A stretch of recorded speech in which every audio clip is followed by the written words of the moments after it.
Բարեկամներ, այս պահին կզրուցենք ավականու անդամ Արշակ Սարգսյանի հետ։ Պարոն Սարգսյան, այս անգամ վարորդները կրկին հանդես գալիս, նախորդ ակցիայից հետո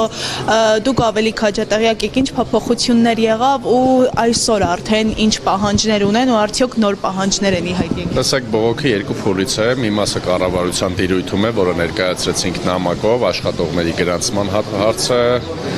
կենսաթոշակի հետ կապված նաև, որ հետագայում կենսաթոշակ կարողանան ստանալ, երկրորդը առողջապահության ապահովագրության հարցներ եւ տոկոսադրույքի հարցներ, դա կառավարության տիրույթում էր, նամակագրությամբ ուղղել ենք, արդեն նամակը հանձնել ենք։ Երկրորդ հարցը արդեն մասնավոր ընկերությանն է, Yandex-ի գլխավոր գրասենյակ ենք եկել,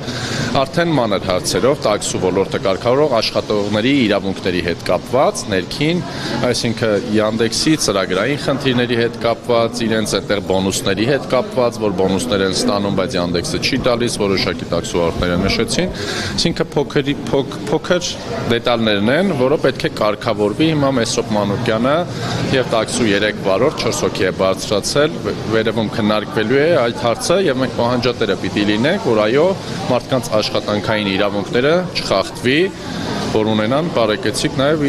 իրենց կյանքը, քանի որ վերաբերում է այս հարցը 120,000 ընտանիքի, 120,000 ընտանիք, այսինքն միջինացված հասված մոտ կես միլիոն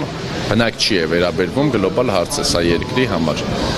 Սարգսյան, առողջապահության համընդհանուր ապահովագրության շրջանակներում կարծես թե նախարարության կողմից ընդառաջ քայլ կար, ամեն դեպքում տպավորությունն այդպիսին էր, տեղյակ եք, փոփոխություններ կան, վարորդները հանդիսանում են շահառու։ Տեսեք, ըստ կառավարության որոշմամբ մոտ 50-60,000 բեկում գրանցված վարորդներ կան, որոնք ՀՎՀ ունեն,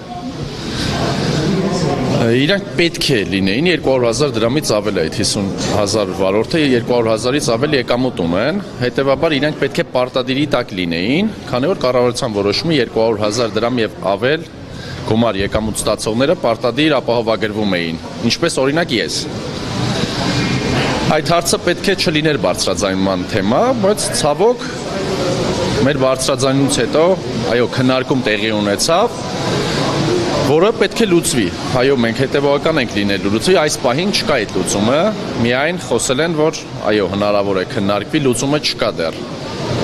Սարգսյան, դուք որպես քաղաքային իշխանության ներկայացուցիչ, ինչ սպասելիքներ ունեք տվյալ դեպքում Yandex ծառայությունից։ Սպասելիքներ չեմ կարող ասել, ինչ սպասելիքներն են, քանի որ պետք է ընդառաջ գան, մենք ամեն ինչ անելու ենք, որ ընդառաջ գանք, որովհետև սա աշխատողների իրավունքներին է վերաբերում։ Մենք պետք է դա բարձրաձայնենք, այո, պետությունն էլ իր դերը պետք է ունենա, որ կարողանա, օրինակ մասնավորին, կարգի հրավիրի եւ թույլ չտա խախտումներ, պետությունն էլ, իսկ մենք էլ մեր հերթին բարձրաձայնում ենք եւ հետեւողական գնալու ենք առաջ այս հարցի լուծման հետևից։ Ձեզ շնորհակալ եմ։ Հարգելի հետևող